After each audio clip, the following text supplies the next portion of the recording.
Time here on the Tan Talk Radio Network, where we strive to bring you the libertarian perspective on political events of the day. There's no show quite like Freedom Works, with in-depth interviews, our ultimate top 10 list, and so much more. So join us for Freedom Works, the Paul Malloy Show, every Monday, Wednesday, and Friday, 10 to 11 a.m. here on the Tan Talk Radio Network. Calling all radio enthusiasts with storm claims and legal questions. Join us every Saturday at 2 p.m. on WTAN-FM 106.1 and AM 1340 for Legal Candy with attorney Candace Colucci. She's your guide to hurricane-related issues, property insurance law, and more sizzling legal topics. Get ready for a lively legal experience. Make your Saturday sweet with Legal Candy on WTAN-FM 106.1 and AM 1340. Tampa Bay's Tan Talk. Entertaining and informative radio for the Sunshine State. You may be owed some money. After 911 and 411, call 541. That's 727-541-1741. Call Gulfstream Motorsports for a diminished value report. Due to my 28 years experience in the auto salvage business, I'm very good with wrecks. So if your car's been involved in a wreck, call me for a diminished value report. Call 727-541-1741. You may be owed some money for the lost value of your repaired vehicle. And visit us at GulfstreamMotorsports.com.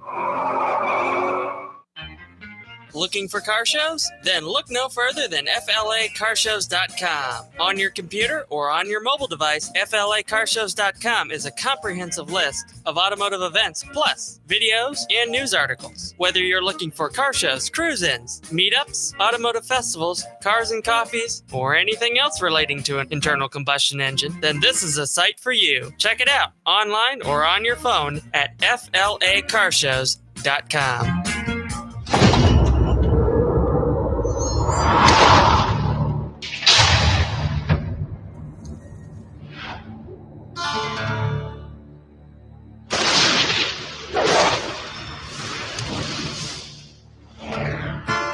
And in time, all things shall pass away. In time, you may come back someday.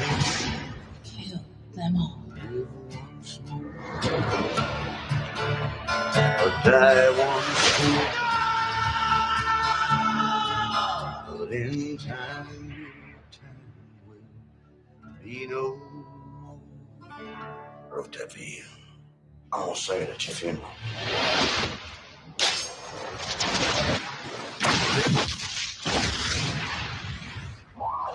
You're supposed to be dead. Get up. Wheel the money out. Out the window. You know whose money this is? You know whose building this is? Howard Saints. You're not gonna believe this.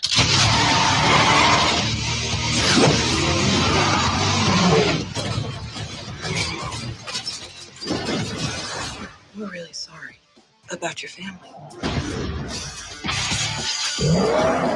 What do you think he does? Maybe he's an artist. Get everyone in. We're going hunting. It's not vengeance. No, it's not vengeance. It's punishment.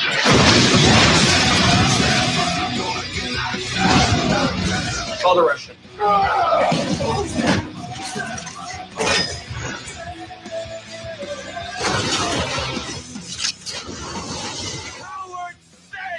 Took everything from me. Make Castle dead. Those who do evil to others will come to know me well. No one's ever stood up for me before. Call me the Punisher.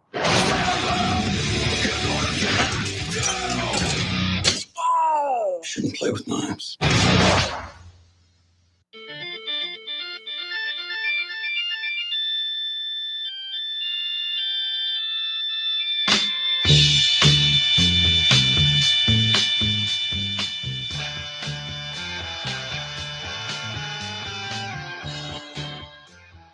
Okay, listeners, welcome. You're tuned in to Nostalgic Radio and Cars. I'm your show host, Robert. Run your computers and Google Tan Talk 1340.com. And you can see me live here in the studios in downtown Clearwater. Don't forget to check out our website, GulfstreamMotorsports.com, where you can find out all about us. And if you missed any of our past shows, don't forget to check out NostalgicRadioandCars.com. Good evening there, Mr. Ed. Good evening.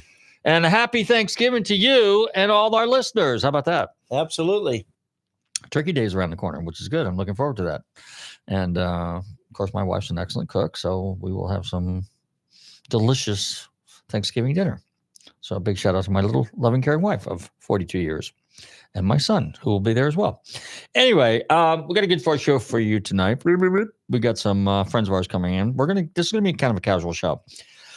Last week we had a couple guys on from a couple notable events that took place. One was the Macacan, the Muscle Car and Corvette Nationals, and I really wanted to go to that one, but I had something come up and I couldn't go. And of course, it was the 60th anniversary of the Shelby, and there was a lot of really cool Shelbys there. A lot of cool Boss 429s, a lot of cool Boss 302s, Boss 351s, just some really bitchin' friggin' cars.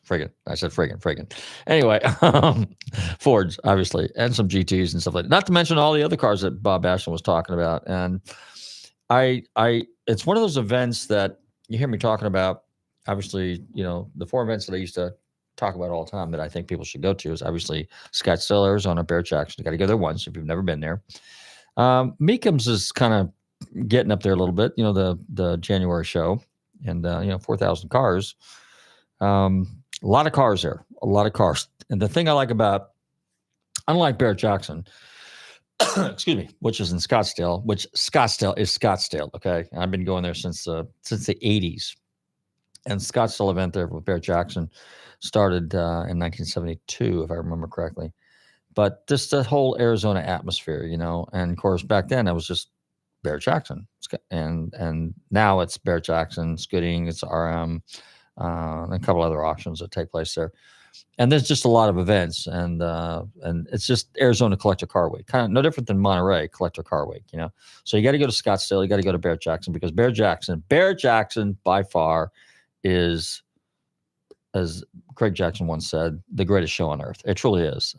There's nothing like it. No other auction is even close to Bear Jackson in Scottsdale.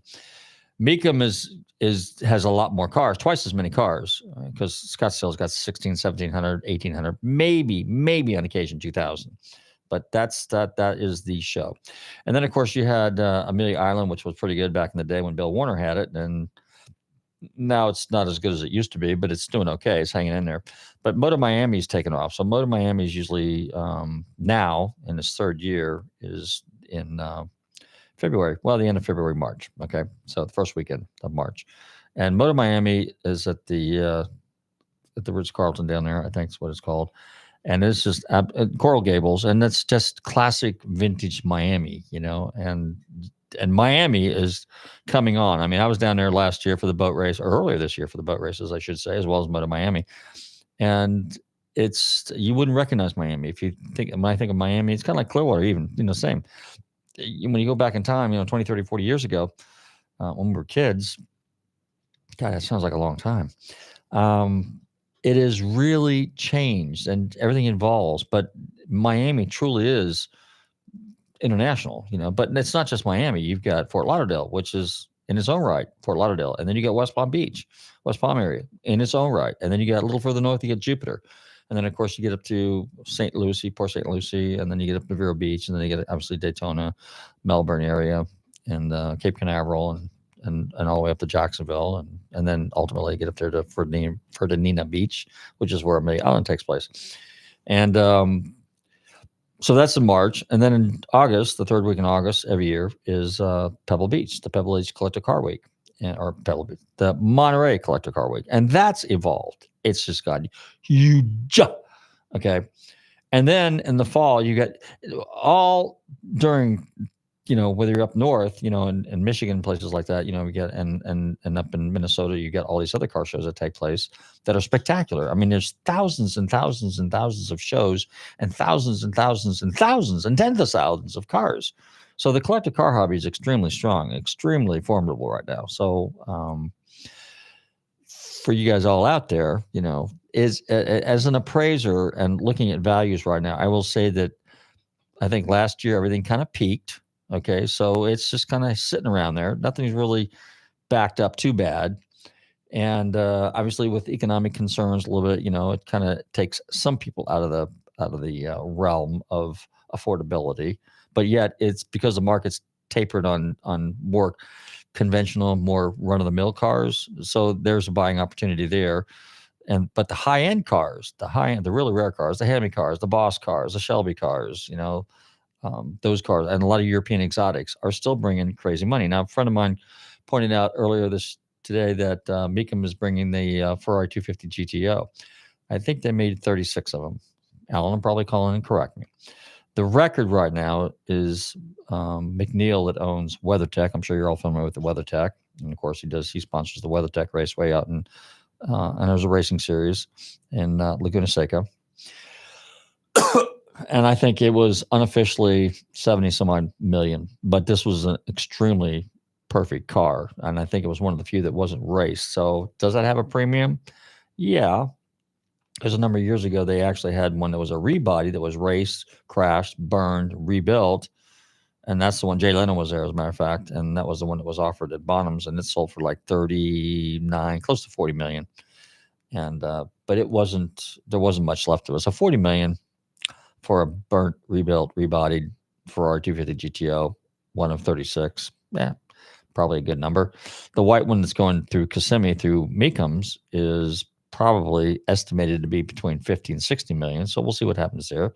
Last year they had or earlier this year, they had the 917 that was the one that was used by Steve McQueen in the movie Le Mans that Jerry Seinfeld owned. And it bid to 25 million, allegedly sold somewhere in that neighborhood, off-site, for whatever that means.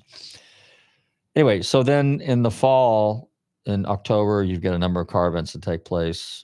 Like I said, there's thousands of them around the country with all these itty-bitty little cities and stuff like that. Of course, obviously, if you want to find out where all the ones take place in Florida, reach out to Tara over there at floridacarshows.com, and you'll definitely know what's going on in our state. But in the fall, there's a couple one. There's one that takes place that I really like. It's a motorcycle event, and it's at it's a Barber Motorsports Fall Festival. That's a lot of fun, and especially if you've never seen a motorcycle museum, you will never have seen a motorcycle museum on the level of the Barber Motorsports Museum, which is spectacular. So then in the fall, you've got also the first week in November is SEMA, and that's Special Equipment Marketing Association, and it is absolutely a must. You have to put that on your bucket list. You gotta do it. And then a couple of weeks after that is the Muscle Car and Corvette Nationals in Rosemont, Illinois, Chicago, basically. And I can't say enough about that. I mean, you couldn't sit there and say, hey, Robert, if you had to just go to one event a year, I could do that if you told me what cars you were prioritizing. Okay. So if you're a muscle car guy, then you got to go to the Muscle Car and Corvette Nationals. If you're into building and just all kinds of American cars, and from a tinker standpoint, from a hobbyist standpoint, from a builder standpoint, you got to go to SEMA. If you're into high-end exotics and really cool cars, in particular sports cars and things of that nature, I highly recommend Monterey Collector Car Week.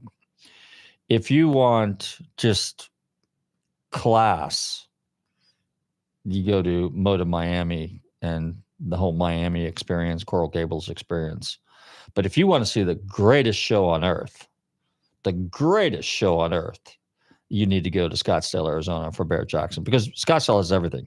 It offers great weather, the cars, the culture, all the peripheral events that take place there, the car shows, the gatherings, the cars and coffees. Obviously, you guys are familiar with Bring a Trailer. They do a big thing there, cars and coffee, donuts. Speaking of donuts, this past weekend, I was at the Motor Enclave for their cars and coffee.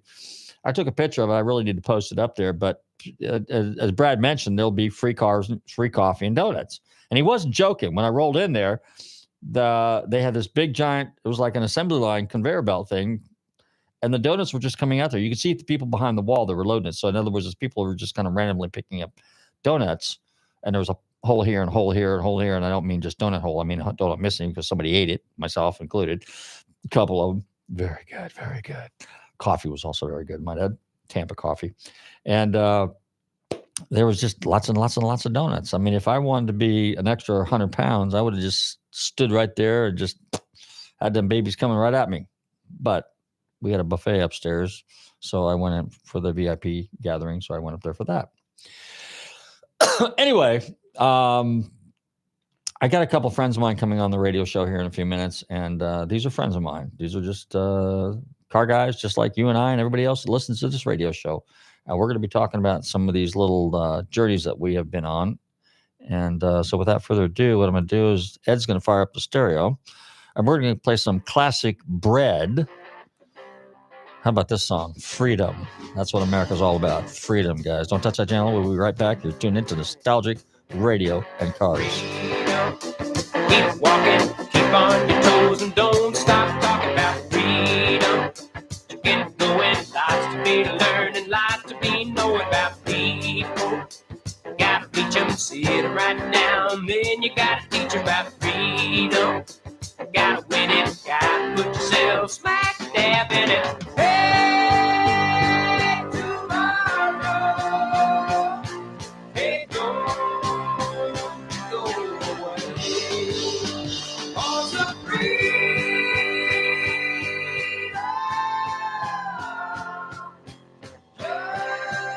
just like on the way.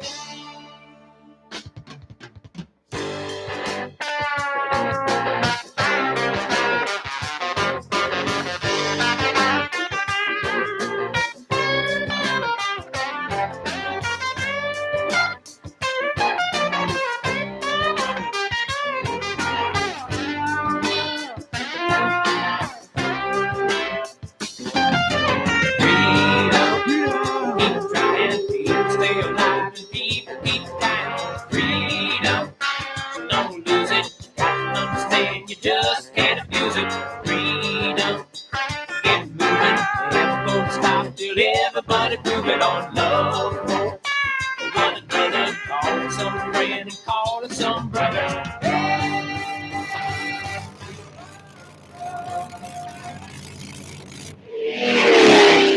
Okay, we're back, and you're tuned into Nostalgic Radio and Cars, and it's time to just introduce my good buddy, Mark. And I guess Robert. and Alan's listening. Alan, you're there too, right?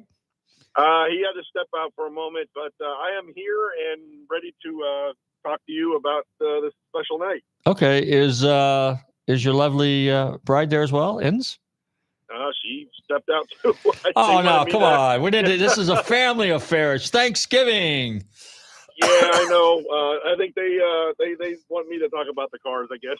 Oh, come on. That's the whole idea, was to have Alan on there so we could have a young kid sit there and tell us a little bit about cars. But tell me, emotion for them. They can jump back in. This is cool. Anyway, what I was going to tell you, Mark, is tell us a little bit. You're involved with cop car. Well, we go way back, especially starting with your dad. Okay, so you had a shop down in Clearwater and St. Pinellas Park, actually.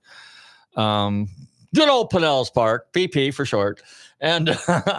And it was actually a carpet store, but what was really cool and what was fascinating about it was a very classy carpet store. And you had on your showroom floor, you had collector cars. It's so funny because I used to hear about it, and I never put the two together until I walked in one day. I saw your dad, and I go, "Whoa, this is amazing!" So I'm going to let you take it from there, and then segue into how the beginnings of how Cop Cars Online came to fruition. Well, that's a very good question. Growing up with my father, who was doing this for a living, selling carpet and flooring, he used to collect classic cars. So I grew up around it, and he opened up a carpet store and put cars in the showroom. So as he put the cars in the showroom, people would come in and shop for carpet and flooring, and the husbands would love looking at the cars while the women would shop for the flooring. It was a perfect combination. And sometimes the men would wander off, and I would take them back in the warehouse and show them the rest of the cars. So it was pretty unique how that started. And then just one day, I happened to buy an old ex-police vehicle that was pretty intriguing to me, and told them, I said, we need to start a business here on this property and start selling government vehicles, which is where it led into copcarsonline.com. And that's been going on for over 30 years now to this date. And we held everything there in the property. We even had a race car team in the back that was fenced off so we could have late models and sportsmen's. And then we had the police cars for sale. We would put them up front, Mustangs, Camaros, anything you can think of. The old Dodge Diplomat, the Caprices, it was a big deal. We would advertise them on eBay, and the next morning they'd sell. I mean, there wasn't too many people doing what we were doing back then.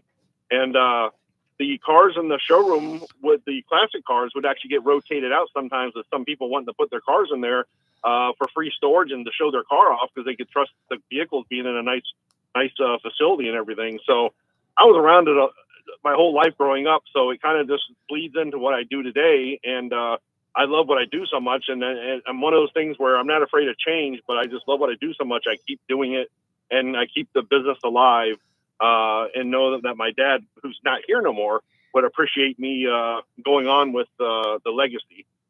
Absolutely. Absolutely. Tell us about some of the cars that have made the rounds on the showroom floor over at the carpet at Woodhouse Carpets, right? That's what it was called back then? Woodhouse floor? Yeah, it was called Woodhouse Carpets. And then we actually added the sign below it that said Classic Automobile Company. So it became that. And but the cars that would go in there was a 57 Chevy convertible. There was another 57 Chevy red, white with a white roof, hardtop. Bel Air, and then we had a 56 Chevy Resto Rod, a 49 Lincoln convertible. At one time, there was a 74 Pontiac Super Duty in there. We had the Grand National, and the Grand National was in there at one time. Actually, that was a GNX, wasn't it? It was a GNX. Yeah, it was a friend of mine who bought it, and that car kind of it's quietly hidden somewhere. I don't know if he still has it. But I don't blame them. Those cars, they're almost as bad as the Shelbys, and people keep that secret. They don't want you knocking on their door because they're afraid they might not get another one if they sell it. So, but there was some neat stuff that was in that showroom. Like you said, the cars, it was big enough to fit about 5 or 6 cars, but you still had to put all the carpet racks around them. So, and you had to display them to where if a kid got on one and was rocking on the carpet racks, it wouldn't tip into one of the cars. So. We were always up there watching, and kind of walking around. But there were several different cars. There was a Pantera in there at one time. You knew that was Rob Timken's old car. Yeah, the red one, right? Yep. So, so the stuff got. Oh, and then we had a 55 Pontiac in there. They had the Chieftain post car. So we had that in there, and these were all restored cars that that could win shows. And then the 66 Pro Street Nova, it would rotate in and out there. It had the blower and the headers on it, and it was mini tubbed, and so there was some neat stuff that kind of rotated in and out of there that we would take to shows and then put the next vehicle in its place just to fill up all the gaps. You talked about the racing team. I know that your dad had a couple of racing teams, but did he do some racing at some point in time, or was it you that was on the track at some time? He did. He raced a 74 Monte Carlo Enduro class. It went from the only class that he could actually at his age. It was safe enough to race. You take a huge car and you go out there with 40 other maniacs and you just beat it up. And because back then everybody was out there just to take everybody out. I think, and my dad, just like anybody got in my way, but he actually won best looking car because he would take his cars and he would have a guy put Ferrari paint on them. It'd be leftover paint from these paint places where the cars would come in wrecked, Porsches, Ferraris, and the guy's like, "Well, I got leftover red, leftover blue," and my dad would have him put the nicest paint jobs on them. So he raced, and then it got me involved. I raced I think it was around a 1977 Chevy Caprice taxi cab. We made it into a taxi cab. You would think, why not police car? Well, the taxi cab was kind of a unique thing. There was a few guys already out there with police cars. So I wanted the light on the roof to kind of light up, and I didn't want a big bulky light bar. They wouldn't allow you at the time because in case you got in a wreck and it went all over the track. So, but I did it too. I raced enduros, loved it, man. We were just, raced family at that time, and the late models were being raced the same night along with the street stocks, and we sponsored some other vehicles, some mini stocks, and some other sportsman classes, and it was our life every weekend as long as we could go. And then of course when the winter time come, you'd be racing through the winter, but when the summertime comes, sometimes it'll slow down a little bit. We'd be lost, we can't wait for the season to start again. So it was kind of a crazy time, never was a dull moment. So talk a little bit about, did you have some little escapades down there at Gandy back in the day? Yeah, you know. Well, let me tell everybody. Mark is retired FHP. I might point that out. Okay, but this is before his FHP career. Yeah, well, you know, you grow up again. Your dad tells you about all the stuff he raced out at Gandy Bridge and all the stuff that went on, and that thing grew bigger over the years, all the way into the 80s and 90s, in the 2000s, and we would go out there, and there'd be, I mean, no doubt 500 vehicles spectating, and if not more, and it became so huge. You know, we would go out there and watch a good race, and, you know, I mean, I kind of dabbled in it a little bit. Let's just say I'm not going to give away what I did exactly, but I mean, I am retired now, so I can probably say it. I mean, they can't take that back. But you know, I had my fun like any other, you know, kid did, and you know, thought I could beat the next guy if I was just trying to traveling over the bridge and kind of come up next to you, and he waves you on. It's kind of like the temptation; you can't resist it. So it went on for many, many years, and it's gotten to the point now today. Things have really changed with these kids doing the intersection shutdowns, the burnouts, and all the stuff they do, and the injuries that are come along with it, and they're drinking. It's really gotten out of control. It's not the same type of crowd as it was back then. And you know, my dad always told me, he said, "You do something stupid, I'm not going to bail you out of jail. You're going to sit in there and you're going to learn your lesson." So I never did anything stupid. And we would spectate, and then the police would shut it down and write everybody spectating tickets. They didn't want that happening, so they finally tried to shut that down. And when that happened, everybody would go to Tampa. And then the Tampa police would chase everybody back to Pinellas. It was back and forth, back and forth. And so everybody wanted to be out there till 4 a.m. It literally, the sun would come up when I would be coming home. Did they really actually write spectator tickets? They sure did. They come out there and shut it down, and they put it on Bay News 9 one night, and they showed all the tickets they wrote. I remember them saying it was somewhere around 600 spectating tickets. It was amazing, and they showed the piece of paper. They unraveled it, and the thing dropped to the ground with everybody's name who got a spectating ticket, and they thought that would stop it. I'm not joking. The next week there was probably more people out there because of all the, it was a challenge at that point, you know. Because you'd have people. It'd be like stepping on an anthill. The ants would come out and go every direction. Well, that's been since the time of day. That's the cops show up, everybody disperses. But now it's gotten so bad that the kids are not. I blame a lot of the parents not training or teaching their kids the right proper way to just you pull over. You don't go and run from the police. And these kids are running. It's a challenge for them. They want to put that on YouTube and get their views, and then they end up killing somebody, or they end up just doing the wrong thing, and then they lose their car, it gets impounded, and they go to jail, and the fines that pile up on top. It's just not worth it anymore. So you really got to be smart about and go to a racetrack and just find the right people that are willing to go to the tracks and, run you if they're kind of talking smack about your car versus their car. So, tell some of our listeners about that a little bit. Okay, so how's the law read now? So if you run 20 miles over or 100 miles an hour plus, what exactly happens if you get caught? Well, now automatically it's 100 miles per hour. You get caught doing 100 miles per hour, your car gets impounded, and you can get a year in jail, and depending on your fines, and they can confiscate your car. If it's paid for, they can take it. It's not just a seizure of drugs anymore. It's the speeding thing has become just as dangerous as drinking and driving. So it's something that it starts with the parents. It does, and you really got to put it and integrate it into your kids to tell them, look, you got to be home at midnight. Nothing good happens after midnight. Yeah, sure, I did. I stayed out late in the morning, all that stuff, but I had good parents. My dad taught me right. To never do anything done without thinking about it first, and have good friends around you who don't instigate you to get you in trouble. You got to find your right friends. So. Oh yeah. Well, it's like you said, it starts at home, and it starts with parenting. Parent is a verb as well as a noun. Absolutely.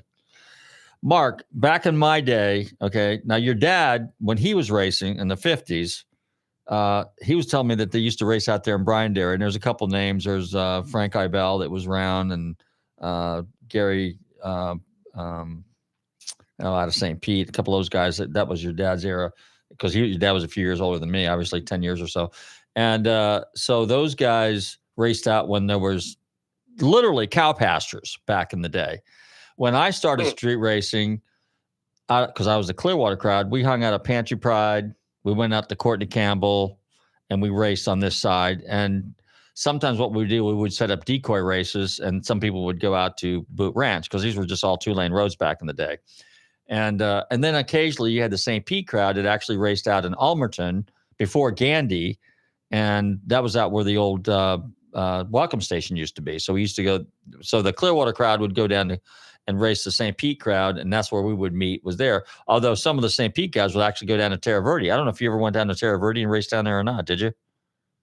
Never did. No, there was the famous place was Gandy and then Tyson over in Tampa, where a lot of guys would go and hide down by the boat docks and stuff where the shipping yards were and stuff. And there was Brian Derry. There was some place over by Kofer's, You Pull It. There used to be a street over there. They'd go down and, you would just float around. Pinellas Park really hated you being in the city, drag racing in their city limits. They come in there and they come out with their head would be exploding when they get out of the car, and they try and let you know the next time they see the same face that was over here in their city, you definitely go into jail. So they would try and throw the intimidation factor out there. And like I said, this was all before I became in law enforcement. I think I was a correction guard at the time. I went to state corrections, and I always wanted to be in law enforcement in some way, shape, or form. But the whole aspect of this thing has changed with the kids are all wanting to use the cars backfiring. They want to show flames. They want to roll their tires off the rim, blow out their quarter panels because it's cool, and make all the video content and everything. And they want the Ferraris, Lamborghinis, the Corvettes. They're into all the exotic stuff. The classic car, when I was out there doing this, it was in the 90s. So you had a lot of cool cars. You had all the Fox body Mustangs, F-body Camaros. Everybody was against each other, wanting to race, and you had a lot of guys one guy would roll out there with a Corvette and no one would want to attempt them. It was always between the Camaro and the Mustangs, and somebody that brought some cool little rice burner out there, but you'd always have some kind of turbo or nitrous hiding under the hood. And he'd want to race a full-size Grand Prix, with a big block. So but these guys with these 5.0 liters and the 5.7s, the tune ports, it was a good time because there was a lot of modifications and fun things you could do with these cars. And there was a lot of good races out there, a lot of good, clean races. Guys weren't out drinking.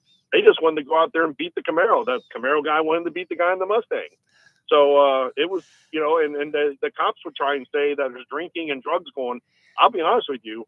I never saw any drinking or drugs going on when we were out there in the 90s and in the early 2000s. It was pretty clean.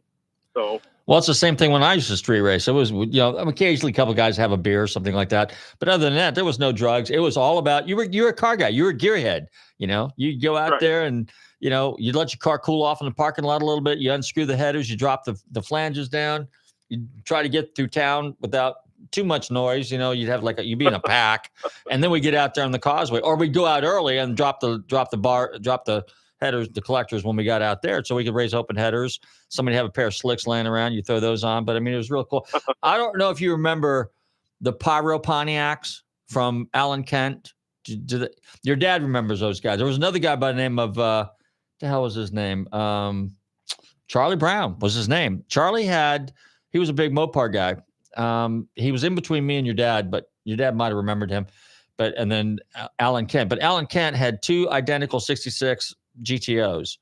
One was a 13-second car, basically, and the other one was an 11-second cheater car, okay? So what he would do is they would show up at Pantry Pride with the 13-second car, set up a race. So, I'm going to go home and I'm going to uncap and I'm going to put a set of slicks on the car. And then he would show up out there with the complete cheater car on the trailer, but they were identical and you couldn't tell apart. And he would just sandbag everybody and just clean up. And but that's the kind of stuff that he used to do back then. I mean, we had serious street stock cars out there running on the streets, where you guys were more street cars that were modified. They weren't as radical as the stuff that we had in the 60s. And then in your dad's day, they were real serious also. I mean, those were some serious cars, that raced in the 50s and 60s. Because it was so common back in the 60s and 70s. Everybody ran header mufflers, they dropped down in front of the front seat, and the cars were loud. But they were big, heavy loud V8s. It sounded good. Today you got these little rice burners with the little fart cans on the back. I mean, just I mean, they don't even justify a sewing machine. They're so pathetic. But but like you said, they got nitrous and twin turbos on them, and some of those damn little things run 10 seconds. Yeah, and and as you're right about the racing you guys doing, it was just about gasoline, carburetors, and nitro fuel and all that stuff, and slick.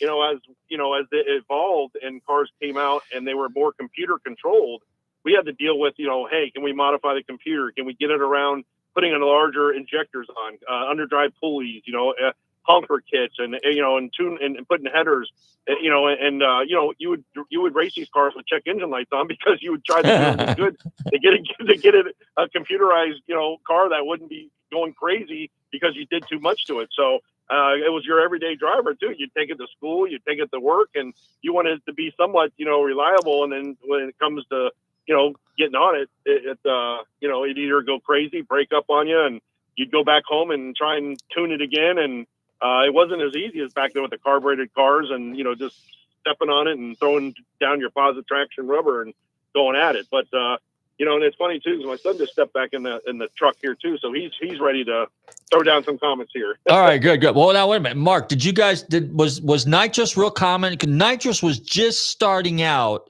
when I used to street race, the tail end of my street racing career, kind of, if you will, in the early 80s. So, but nitrous really became the cheater thing back in the day. We used to say, look, if you got to use the bottle and you can't build a normally aspirated motor, you just don't know what you're doing. But I know in your era, I think nitrous became kind of like the thing, right? I'm glad you brought that up because I can't remember how many nights we go out there, and I'm telling you, you'd have guys that wouldn't lift their hood. You'd almost have to pay them $50 to lift their hood because they didn't want to show you they had nitrous. And they would try and hide the lines. They tried to hide the bottles and the many arguments. And I'm going to give you a car versus, 2-car length because you're going to go on the bottle. You have this, you have that. It was funny, all the negotiations that went on back then, and the negotiations was because of the nitrous. These guys, they would, they wanted to. That's how they got the speed out of their cars, and it would always win a race. And then they come in and think they're the king of the night, and people would gather around your car after you win, and they'd want to see what was on it, and they still wouldn't open their hood. So it was all about nitrous. It was just starting to come in. Not everybody really was doing it because it was kind of new, and so I was glad you brought that up because I'm not gonna remember all the negotiations every weekend about who was gonna race, but you had to guarantee me your bottle was off. Well, then in the early 2000s, what was those street shows that they used to have out there? The street race shows that were in Oklahoma or wherever it was, Kansas, and you had Farm Truck and all those guys. Yeah. I can't remember the name of those shows anymore. It's been a while. I've actually had a bunch of those guys on my show with you. All right, so Alan, how old are you, Alan? Can you tell us that? 14 years old. Okay, so you're a car guy. So give us your perspective on you went to the Enclave this weekend, okay, over in Tampa. I missed you over there. I was over there, but I was hobbling around. So give us the play on a 14-year-old's perspective on cars these days. So I'd say these days at my age, people just when kids look at a car, they only care about, what's the top speed? That's the only thing they care about. They're not going to care like the rarity, who owned it, like how special it was. They're only going to care about certain things like the 0 to 60 or like what engine it has. And there's so many other aspects of the car that make it like so interesting. So are these kids into, is it American cars? Are they into exotic cars, supercars? So, because you go to this event, you also go to the armature. So give us kind of like a little comparison of what your generation kind of like expects out of these cars. So kids these days from cars, they whenever they release them, they expect them to be like so good. They expect them to be mind-blowing. They expect them to be the fastest just because they're like Lamborghini or Ferrari. But then when you see this C8 ZR1 with 1,064 horsepower, people will still choose a base Huracan just because it's a Lamborghini. When a Corvette C8 ZR1 can smoke it from 0 to 60, top speed, track times, and even looks. Really? So, in fact, I'm not sure, but you might follow this. But is the new Corvette? Does it now hold the track record at Nürburgring?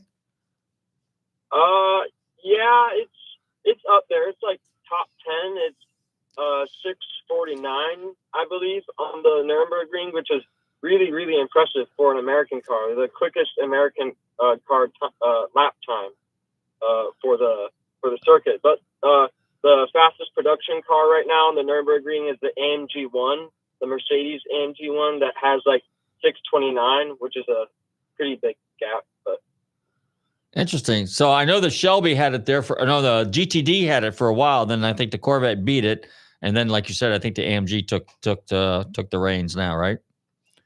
Yeah. So tell us about, so when you go, what's the Armature show like, the one that's over in Tampa? I've never been to that one. I've been to the Enclave, but I've never been to Armature. What's that one like? What's that show, and who shows up there? Which one's the Armature? By the water. Oh. Downtown Tampa. That one. So the Armature Works one is super crowded. Like, you'll see people revving their engines. You'll see, like, hundreds of people videotaping. You'll see 4 cars all the way in the back that are like the exclusive cars where everybody wants to see. And you'll have one side, you have the first area where everybody starts, where like there's sports cars, nice exotic cars, where you can videotape. They're pretty good cars. And then when you get farther into like near the water, you start seeing the exotics and all like the very nice cars. You'll see drag cars like Nissan GTRs with twin turbos. You'll see Audi R8s with twin turbos. You see so many things. You'll see some old Grand Nationals. You'll see some G28s. You'll see SF90s. See Lamborghinis. And then once you get to the back, you'll see like crazy cars, like Bugattis, maybe a Koenigsegg, maybe an F1 car, but it's very good overall. Interesting. So what you're saying, basically, the takeaway is that the younger generation really doesn't care about the car, other than the fact that it's got to look exotic, it's got to be fast, it's got to be a cool color, it's got to be not American. It's got to be exotic, like you said, Ferraris, Lamborghinis, Koenigsegg's. Let's see, what else is there? There's some other weird stuff out there. Bugattis, obviously, Paganis as well. I'm sure there's a Pagani or two that shows up over there. Yeah, there was. So what about so if you had to compare the Enclave to to Armature Works, which one do you like better? Which one? What are some of the pluses and minuses from your perspective, from a young car guy's perspective?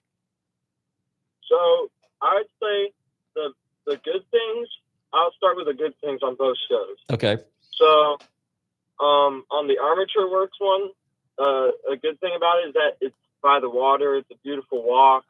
You can spend time at a restaurant right there. You can take videos of cars, and it lasts a pretty long time, and you'll still have a lot of daylight because it's in the morning, just like at the Motor Enclave. And when we get to the Motor Enclave, this car show, I'd say, has it's a little bit better than Armature Works because there's an inside area where there's these very, very clean cars that have like 0 mileage, cars that are like split window Corvettes, GTRs, like R32s, R34s, some rare things like R33s. Then you'll see 2005 Ford GT inside, fully cleaned, all like customized and stored. They're very nice. And yeah, you'll just see like cars you wouldn't normally expect at Armature Works. Because Armature Works, it has cars that you see on the road that are like, oh, look at that, and you'll see on the road. But cars that Motor Enclave are like crazy cars, like cars that are like collectible. Gotcha. Now, speaking of collectible cars, Your dad recently acquired a 1986 Aero Coupe Pontiac Grand Prix. So what are your thoughts on that car? Man, that car is beautiful. It's not only is that the drive is so smooth, it's such a, even though it's not like $100,000, the car is such a fun ride. It's so smooth. It's like, even though the horsepower rating might be like not 500, it's so nice. The looks are nice. Whenever the cold starts, like you hear the engine start up, it's so good.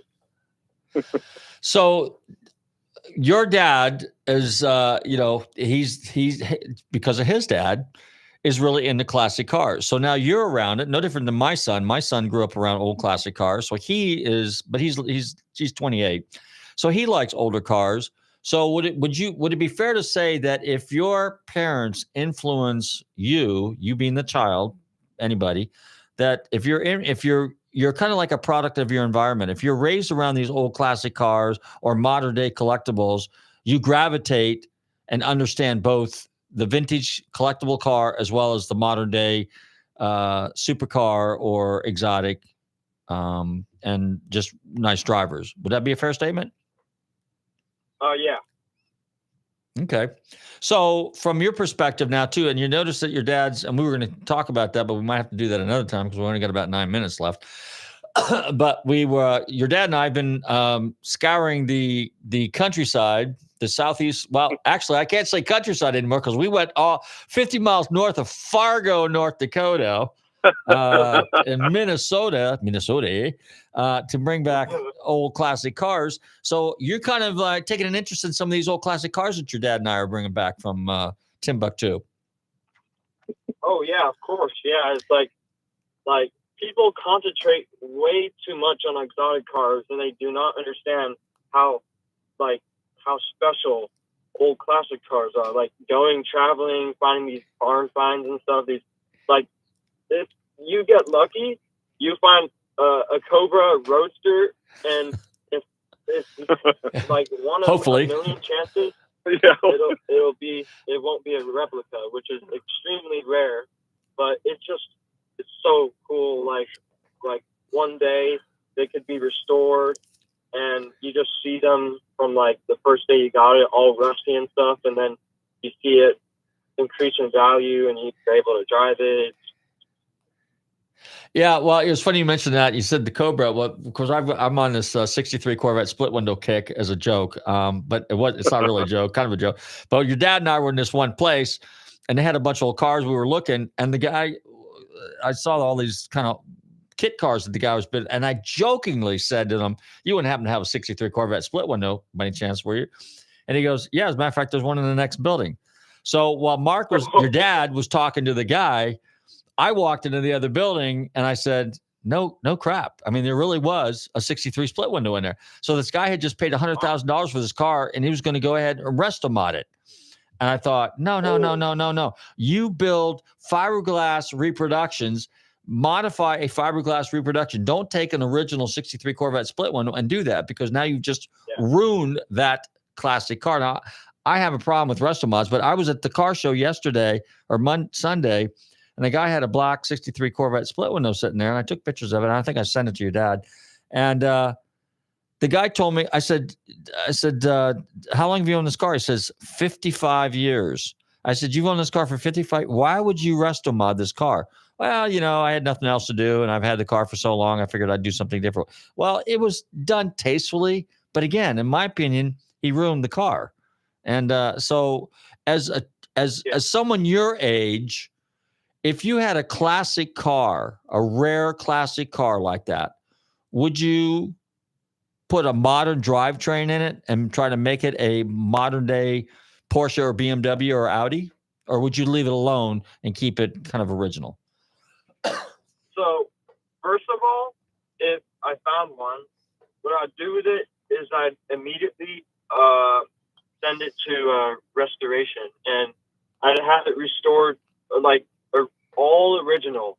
I would not want to add tires that are like custom tires from like a new Corvette or anything, or like a Ellis 3 motor from a 2016 Corvette or whatever, I would not want to have anything new on that. I'd like to keep it original because it just increases in value even more. Oh yeah, you're on the right place. All right, so what about some of those old cars your dad has? The old Lincolns, the old Cadillacs, the old Pontiacs. What do you think we should do with those, or he should do with those? Well, he might be able to restore 1 or 2 in the future, but if he wants to restore, I could probably also help him restore some of them because, like, I love classic cars. So what would you say, how would you go about getting people, young kids, your age, your bracket, your generation, how would you go about, what do you think is the best way to get your generation interested in classic cars? What would be your thoughts? Well, first of all, I'd probably tell them that new cars these days, like, are not built like they were back then. Like, newer cars, like look at a Tesla. These people on the internet are testing the doors. They're slamming them, and the inside, the interior just cracks off. It all breaks. And you do that to an older car, and it's intact. Like, also, whenever you're explaining what are some ways you could buy younger kids like my age could like older cars, it's because they don't understand like how valuable, how precious these cars were.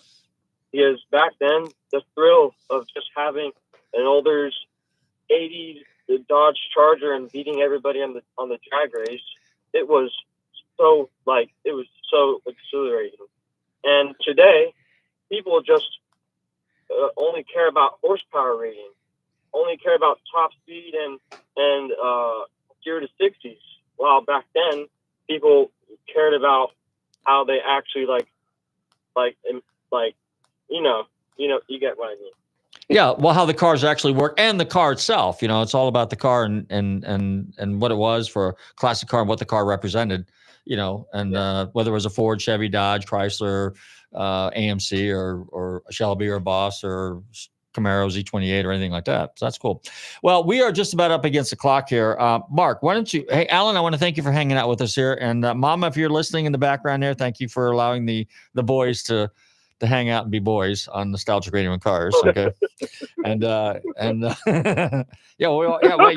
she heard you. Happy wife, happy life, and happy Thanksgiving to you guys. All right. So, because that's just coming up. Well, although I'm getting a pizza tonight on the way home, I'll tell you that. I'm going to be hitting my usual Blaze pizza. Anyway. Yeah. So, Mark, why don't you go ahead and one more time for all our listeners, go ahead and tell everybody about Cop Cars Online and how they can go about getting a really special. And I will say this, your cars are front line ready. They are the best detailed, the best running, the best maintained, and some of the lowest mileage Cop Cars Online. So tell everybody about Cop Cars, how they can find you real quick.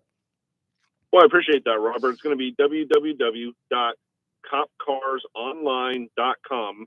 And we've been doing this for over 33 years, and we have a lot of contracts with police departments. They come to me for used equipment.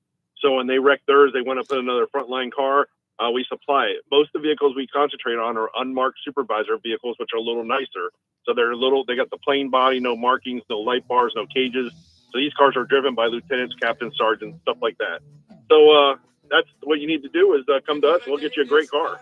Super. Whether it's an SUV or whether it's a sedan, right? Or a pickup truck. Yeah, we got all Tahoe, Explorer, Caprice, Impala. I mean, you name it. We carry them. Like say Crown Victorias while they're still here. So that's a good deal. All right, Mark. Well, I thank you guys. Say goodbye to Alan for me and Inez, and we'll see you soon. In the meantime, I want to thank all my listeners for tuning into Nostalgic Radio and Cars. Don't forget to check us out here every Tuesday between 7 and 8 p.m. on the TAN Talk Radio Network for discussions and interviews with legendary and fascinating names in motorsports and music, and of course the guy down the street just like me and you and everybody else on our classic cars. Hey, happy Thanksgiving to everybody. Don't forget to like and share, and stay safe, drive carefully, and love your family.